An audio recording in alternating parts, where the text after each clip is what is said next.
Assalamualaikum warahmatullahi wabarakatuh.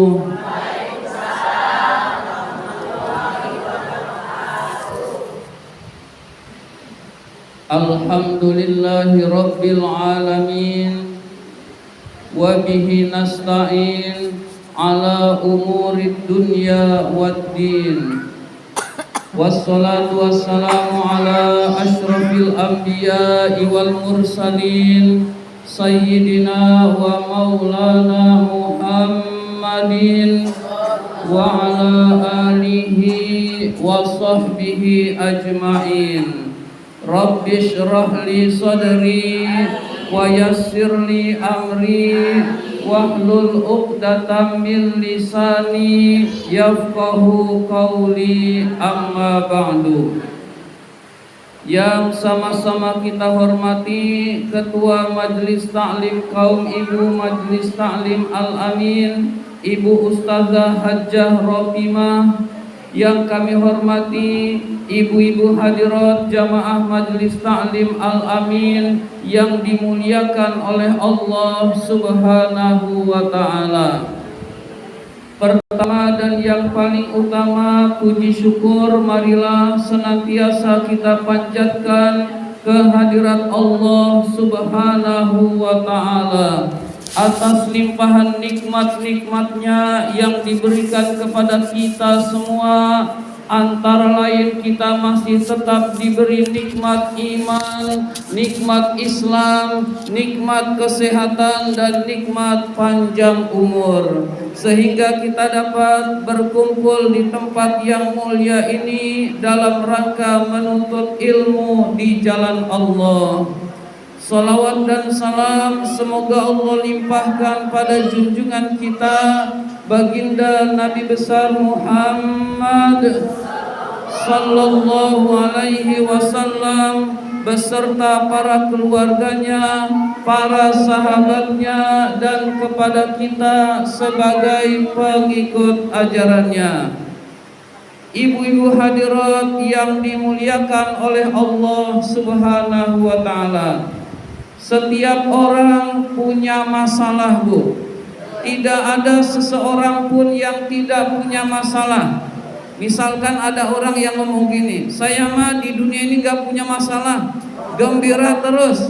Ya, gak ada ibu-ibu sekalian. Semua pasti punya masalah. Orang miskin punya masalah, orang kaya juga punya masalah, ibu sekalian. Kita anggap orang kaya enak, duitnya banyak, gak tahu ibu. Kita nggak tahu ibu sekalian, kali aja utangnya lebih banyak, kita nggak tahu ibu-ibu sekalian. Jadi semua punya masalah ibu-ibu sekalian. Yang pengurus punya masalah, yang jamaah juga punya masalah ibu-ibu sekalian. Nggak ada orang yang nggak punya masalah. Ya, yang nggak punya masalah ya satu, orang gila, Bu. Orang gila tuh nggak punya masalah. Ibu mau nggak punya masalah, Bu? Mau, Bu? Iya. Setiap orang punya masalah ibu-ibu sekalian. Tergantung kita menghadapinya. Menghadapi masalah itu caranya adalah menyelesaikannya dengan baik, berdoa kepada Allah, dan mendekatkan diri kepada Allah. Masalahnya tetap jangan dihindari, Bu. Misalkan masalah kalau dihindari makin numpuk ibu sekalian, makin ruwet kita sendiri ibu sekalian. Kita punya hutang, kita hindari ibu sekalian. Hutangnya tetap ibu sekalian kita hindari. Kalau orangnya nagih pergi. Kalau orangnya nagih ngumpet. Hutangnya lunas nggak, Bu? Nggak lunas ibu-ibu sekalian. Berarti masalah jangan dihindari, dihadapi, Bu. Masalah itu dihadapi lalu kita berusaha nih solusinya gimana ibu-ibu sekalian. Lalu setelah itu mendekatkan diri kepada Allah, berdoa kepada Allah Subhanahu wa ta'ala ibu-ibu sekalian. Semua yang mengatur Allah, Bu. Di dunia ini semua diatur oleh Allah. Nggak ada yang nggak diatur oleh Allah. Semua diatur oleh Allah. Kalau masalah kita ingin mudah, maka hendaklah kita mendekatkan diri kepada Allah Subhanahu wa taala. Allah Subhanahu wa taala berfirman, "Wa idza sa'alaka ibadi anni fa inni qarib." Ujibu da'wata da'i idza da'ani falyastajibu li wal yu'minu bi la'allahum yarsyudun. Yang artinya, jika hambaku bertanya kepadamu wahai Nabi Muhammad tentang aku, tentang Allah. Jadi jika ada yang nanya kepada kamu wahai Nabi Muhammad tentang aku, maksudnya tentang Allah, katakanlah fa inni qarib, aku ini dekat dengan hambaku. Jadi Allah sendiri yang bilang, aku ini Allah dekat dengan hambaku. Aku akan mengabulkan permohonan jika hambaku mau memohon, mau berdoa kepadaku. Jadi Allah janji akan mengabulkan permohonan jika hambanya mau memohon kepada Allah. Kadang-kadang kita kan lupa doa, ibu-ibu sekalian. Kadang-kadang masalah pusing, lupa Allah, nggak lupa doa. Kita anggap masalah itu sangat penting sehingga kita melupakan Allah. Padahal kita bisa diam sejenak, lalu kita berdoa, mohon kepada Allah, ya Allah, saya punya masalah ini, mudahkan ya Allah. Nah, sambil kita punya masalah, sambil kita berdoa kepada Allah Subhanahu wa taala. Jadi kita jangan lupakan Allah, ibu-ibu sekalian. Seruwet apapun masalah, semua yang mengatur itu Allah Subhanahu wa taala. Allah bilang mudah, mudah Bu. Allah bilang sulit, sulit ibu-ibu sekalian. Kita hidup sudah lama di dunia, sudah sering ngalamin ada urusan yang sulit, ternyata dimudahkan oleh Allah jadi mudah ibu-ibu sekalian. Ada urusan yang mudah, ternyata dipersulit, akhirnya sulit ibu-ibu sekalian. Maka kita jangan lupa berdoa kepada Allah. Allah berjanji akan mengabulkan permohonan jika hambanya mau memohon kepada Allah, mau meminta kepada Allah Subhanahu wa taala. Lanjutan ayatnya, falyastajibu li wal yu'minu bi la'allahum yarsyudun. Maka penuhilah perintah-perintahku dan berimanlah kepadaku, mudah-mudahan engkau mendapat petunjuk. Jadi agar doa kita dikabulkan oleh Allah, kita laksanakan perintah Allah. Jangan kita urusan ingin dimudahkan, ada panggilan Allah tidak kita kerjakan ibu-ibu sekalian. Jadi perintah Allah kita dahulukan, perintah Allah kita laksanakan ibu-ibu sekalian. Lalu larangan Allah kita tinggalkan, maka insya Allah doa kita dikabulkan oleh Allah Subhanahu wa taala. Jadi syaratnya dekat dengan Allah. Untuk dekat dengan Allah, perintah Allah yang paling utama yang sudah kita ketahui bersama adalah sholat 5 waktu ibu-ibu sekalian. Sholat 5 waktu itu tidak boleh ditinggalkan dalam keadaan apapun, kecuali kalau ada uzur syar'i. Uzur syar'i itu uzur halangan yang dibolehkan oleh agama. Misalkan lagi haid, sholat malah haram ibu-ibu sekalian, malah nggak boleh. Tapi kalau tidak ada uzur syar'i, maka wajib melaksanakan sholat dan tidak boleh ditinggalkan ibu-ibu sekalian. Lagi arisan, wajib ibu-ibu sekalian. Lagi jalan-jalan, wajib ibu-ibu sekalian. Lagi sibuk, wajib ibu-ibu sekalian. Apalagi lagi nonton TV ibu-ibu sekalian, apalagi lagi sekedar nonton HP, lebih wajib lagi ibu-ibu sekalian. Jadi perintah Allah yang namanya sholat ini kita dahulukan, kita utamakan, jangan sampai kita tinggalkan sesibuk apapun ibu-ibu sekalian. Insya Allah kita dekat dengan Allah, apabila sholatnya beres, ibu-ibu sekalian. Jadi bereskan dulu sholatnya, ibu-ibu sekalian. Setelah itu insya Allah kita akan menjadi orang yang dekat dengan Allah, dan kemudian doa-doa kita dikabulkan oleh Allah Subhanahu wa ta'ala.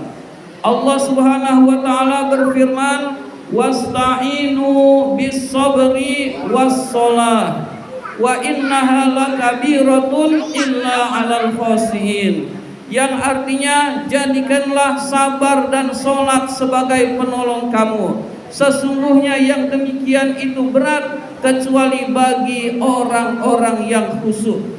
Jadi kalau kita ingin minta tolong pada Allah, dikasih tahu caranya, Bu. Dikasih tahu caranya, yaitu jadikanlah sabar dan sholat sebagai penolong kita. Kita sabar, lalu kita sholat, ibu-ibu sekalian. Sesungguhnya yang demikian itu berat kecuali bagi orang-orang yang khusyuk. Jadi kita punya masalah, makin rajin sholatnya, ibu-ibu sekalian. Jangan dibalik, banyak masalah makin jauh dari masjid.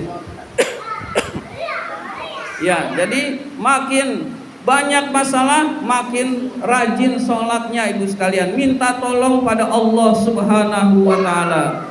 Kita ada masalah, kita sholat itu bagus, lalu setelah sholat kita berdoa kepada Allah Subhanahu wa ta'ala. Sholat tentunya ada tata caranya, ibu sekalian. Misalkan kita ingin sholat sunnah mutlak. Sholat sunnah mutlak itu sholat yang gak ada kaitannya dengan apapun, itu boleh kita perbanyak. Tapi gak boleh di waktu-waktu yang diharamkan oleh Allah. Misalkan ketika matahari pas di atas kepala, itu kita haram sholat, ibu sekalian. Selanjutnya matahari bergeser sedikit, nah itulah waktu zuhur. Saat itu sudah boleh lagi, ibu sekalian. Terus sampai asar. Nah setelah asar itu kita nggak boleh sholat sunnah, ibu sekalian. Selain sholat sunnah yang memang ada alasannya, ba'diyahnya nggak boleh karena nggak ada ba'diyah. Nah ada alasannya, misalkan ada orang meninggal dunia, nah itu sholat jenazah boleh. Tapi kalau nggak ada alasan, habis asar kita sholat sunnah, itu tidak boleh, ibu sekalian. Nah kemudian pada saat matahari terbenam, sebelum maghrib, pas sebelum maghrib itu matahari terbenam, itu tidak boleh sampai matahari benar-benar terbenam.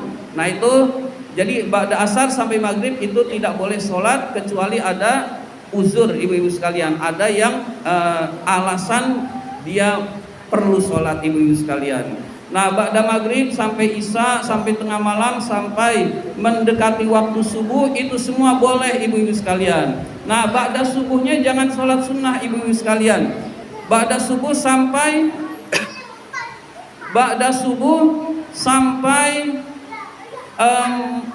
matahari terbit, itu tidak boleh sholat sunnah, ibu-ibu sekalian. Jadi habis sholat subuh udah nggak usah sholat sunnah karena tidak boleh sampai waktu terbit matahari. Kalau matahari sudah terbit itu namanya isyraq. Kita boleh sholat sunnah isyraq. Tapi kalau nggak sholat sunnah juga karena dalilnya lemah, ibu sekalian, kita sholat duha saja, ibu sekalian, yang dalilnya kuat, ibu sekalian. Nah, jadi kalau kita mau minta tolong kepada Allah, lalu kita punya masalah minta tolong kepada Allah, kita sholat itu ada tata caranya. Kalau kita punya masalah langsung sholat, padahal waktunya waktu yang diharamkan, ya nggak boleh, ibu-ibu sekalian. Harus kita tahu tata caranya. Oh ini ba'da asar, berarti nanti maghrib kita sholat hajatnya, ibu-ibu sekalian. Nah begitu kurang lebih, ibu-ibu sekalian. Jadi ketika kita punya masalah, usahakan kita jangan bingung, minta tolong pada Allah Subhanahu wa ta'ala. Allah pengatur segalanya. Minta tolong kepada Allah lewat sholat, ibu-ibu sekalian. Lewat sholat yang lebih bagus adalah sepertiga malam yang terakhir sebelum subuh, ibu-ibu sekalian. Hendaklah kita menjalankan sholat tahajud, yaitu sepertiga malam yang terakhir sebelum subuh ibu-ibu sekalian, pada saat manusia banyak yang tidur, pada saat teman kita tidur, orang lain banyak yang tidur, kita minta kepada Allah. Saat itulah Allah Subhanahu wa taala turun ke langit dunia tiap malam, Bu. Turun ke langit dunianya tiap malam. Adakah yang minta ampun kepada aku saat ini? Aku ampuni. Adakah yang berdoa kepadaku saat ini? Aku penuhi doanya. Adakah yang memohon hajat kebutuhan padaku saat ini? Aku penuhi kebutuhannya. Nah, pada saat itu banyak orang yang terlelap tidur, ibu-ibu sekalian. Nah, kita sholat 5 waktu jangan sampai bolong, jangan sampai ada yang gak dikerjakan. Setelah itu kita tambah dengan sholat sunnah, yaitu sholat tahajud, ibu-ibu sekalian. Sholat tahajud banyak keutamaannya, tapi ketahuilah sholat tahajud itu sunnah. Sunnah itu tidak akan mengalahkan yang wajib. Misalkan ada orang yang rajin tahajud, subuhnya kesiangan, nah ini celaka, ibu-ibu sekalian. Jadi sehebat apapun ibadah-ibadah sunnah, tetap kalah sama yang wajib, ibu-ibu sekalian. Yang wajib harus diutamakan. Artinya orang yang sholat menambah sholat sunnah, itu yang wajibnya sudah beres, ibu-ibu sekalian. Jadi ada orang yang misalkan di sini mah nggak ada orang yang sholat tahajud tiap malam, subuh kesiangan, itu dosanya besar dan tahajud tidak bisa menggantikan subuh yang kesiangan itu dan menyebabkan orang tersebut tetap jauh dari Allah Subhanahu wa taala. Jadi yang wajib tunaikan, jangan sampai enggak. Wah, saya masih kotor, masih berlumur dosa, belum pantas sholat. Ibu-ibu sekalian, ini ucapan yang keliru, seolah-olah benar. Saya masih kotor, masih banyak dosa, belum pantas sholat. Ini keliru, ibu-ibu sekalian. Jadi mau banyak dosa, mau sedikit dosa, mau sedang dosa, mau dia taat kepada Allah, mau jadi wali, semua wajib sholat. Nggak ada yang nggak wajib, ibu-ibu sekalian. Misalkan ada orang mabuk, lalu saya masih mabuk, nggak sholat dulu. Mau dia mabuk, mau pelaku dosa besar, mau pelaku dosa kecil, sholat tetap ditunaikan. Mungkin suatu saat dia mabuk, lalu dia sholat, kemudian Allah kasih hidayah dari sholatnya itu, mabuknya berkurang, lama-lama hilang, itu bisa terjadi, ibu-ibu sekalian. Begitu juga orang yang melakukan dosa besar, tetap wajib sholat, ibu-ibu sekalian. Bisa saja dengan dia sholat yang baik, suatu saat Allah kasih hidayah, dosa besarnya dikurangi, lama-lama dia menghilangkan dosa besar itu, ibu-ibu sekalian. Jadi jangan kita beralasan masih melakukan dosa lalu kita nggak sholat, itu nambah masalah, nambah dia jauh dari Allah Subhanahu wa ta'ala. Saya minum dulu.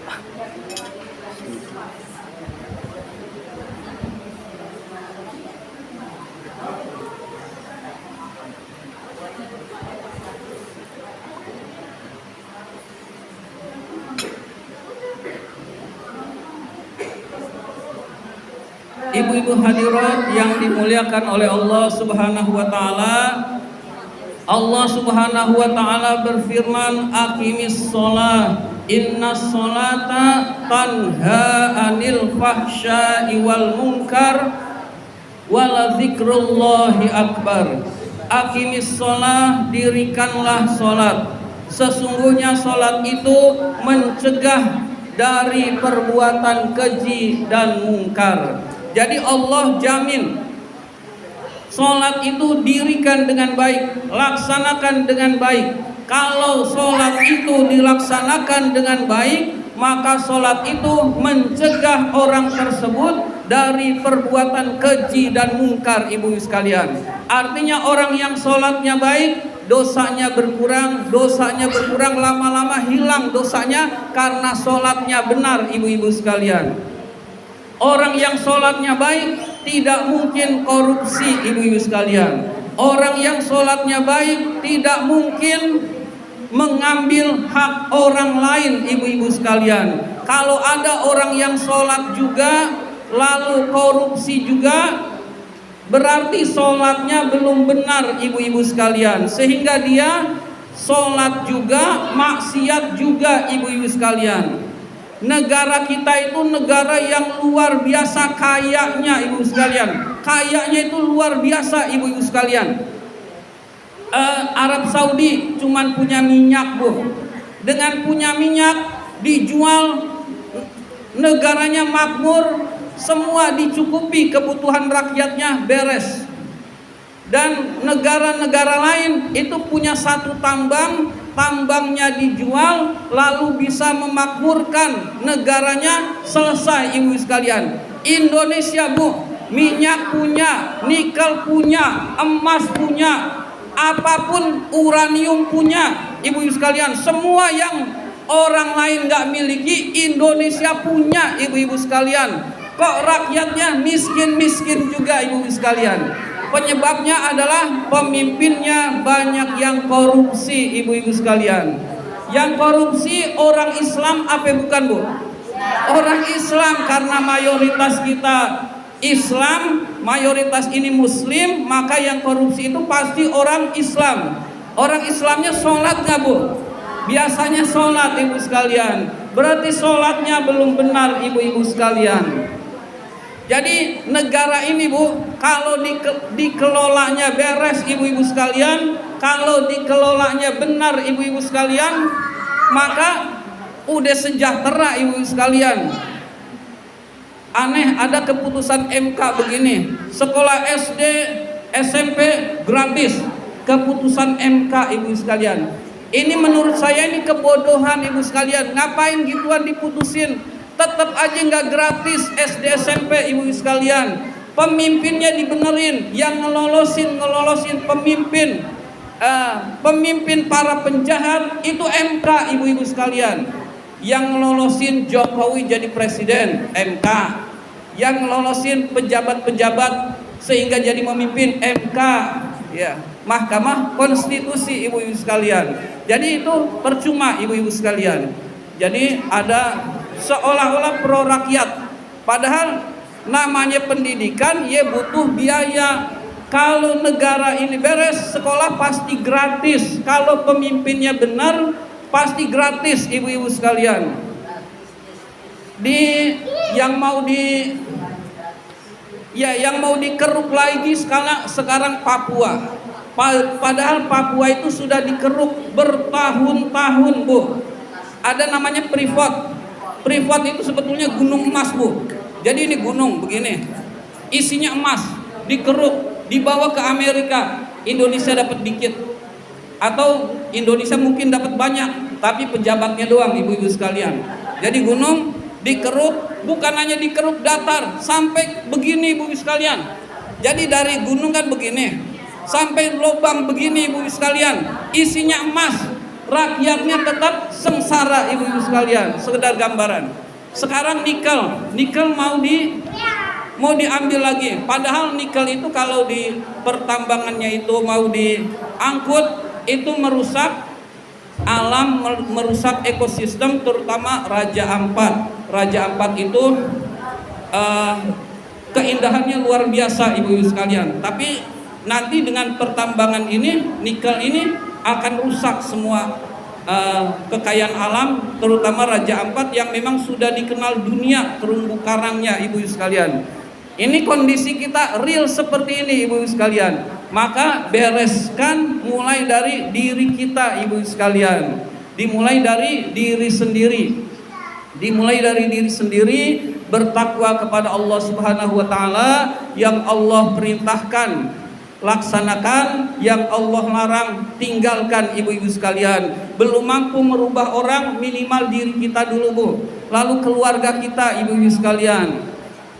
Lalu keluarga kita solehkan, ibu-ibu sekalian. Banyak keluarga yang tidak soleh, lalu dia punya anaknya jadi pejabat.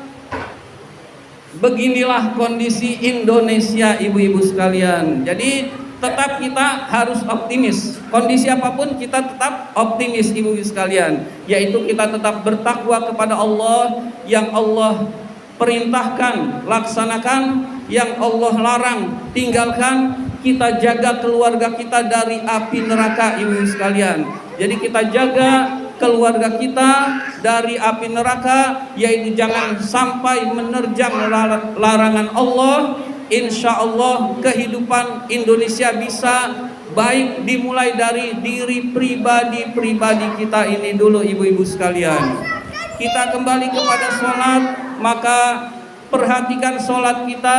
Setelah kita tunaikan tiap waktu sholat 5 waktu, kita tepat waktu, kita juga perlu memperbaikinya. Apakah sholat kita sudah benar oleh Allah, dinilai oleh Allah atau tidak ibu-ibu sekalian. Jangan sampai kita tiap hari sholat lalu sholatnya salah, kita tidak tahu, maka sholat yang salah tidak dianggap sholat oleh Allah Subhanahu wa ta'ala. Misalkan rukunnya kurang berarti dia nggak dianggap sholat oleh Allah Subhanahu wa ta'ala. Atau syaratnya kurang, wudunya salah ibu sekalian, itu pun tidak dianggap sholat oleh Allah Subhanahu wa ta'ala. Berarti kita perbaiki sholat kita, dimulai dari fikih, dari toharoh, kemudian dari tata cara sholat, bacaannya juga harus benar ibu sekalian. Baru setelah itu kita tingkatkan kepada kekhusyuan ibu-ibu sekalian. Jadi kita harus menjadi orang yang sholatnya khusyuk ibu-ibu sekalian. Orang-orang yang sholatnya khusyuk itu insya Allah orang-orang yang sholatnya bagus, dan orang-orang yang sholatnya bisa mencegah dari perbuatan keji dan mungkar. Mulai dari kita sholatnya kita benahi diri kita aja dulu bu, nggak usah orang lain. Syukur-syukur bisa memperbaiki orang lain, tapi kalau tidak bisa diri kita dulu, lalu kita perbaiki juga keluarga kita. Insya Allah masa depan kita akan baik jika kita taat pada Allah, taat pada Rasul, bertakwa kepada Allah. Tapi kalau kita jauh dari Allah itu penyebab permasalahan dunia dan permasalahan akhirat. Mudah-mudahan kita semua Allah jadikan menjadi hamba-hambanya yang taat pada Allah Subhanahu wa ta'ala, dan mudah-mudahan keluarga kita Allah jadikan keluarga yang sakinah, mawaddah, warahmah. Anak-anak kita Allah jadikan anak-anak yang soleh dan solehah. Dan juga mudah-mudahan wilayah kita senantiasa Allah jaga dari segala macam bencana, musibah maupun penyakit. Mudah-mudahan Allah wafatkan kita semua dalam keadaan husnul khotimah, ala hadhihi niyah wa ala kulli niyatin sholihah, wa ila hadratin nabiyil mustafa Rasulillah sallallahu alaihi wasallam. Al-Fatihah. A'udzu billahi minasy syaithanir rajim. Bismillahirrahmanirrahim. Alhamdulillahi rabbil alamin. Arrahmanir rahim. Maliki yaumiddin. Iyyaka na'budu wa iyyaka nasta'in.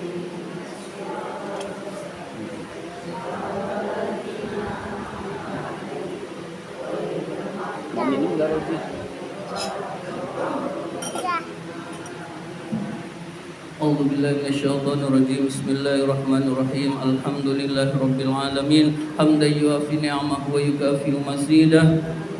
Ya Rabbana lakal hamdu wa lakash syukru kama yanbaghi li jalali wajhikal karim wa 'azimi sultanik. Allahumma shalli ala sayyidina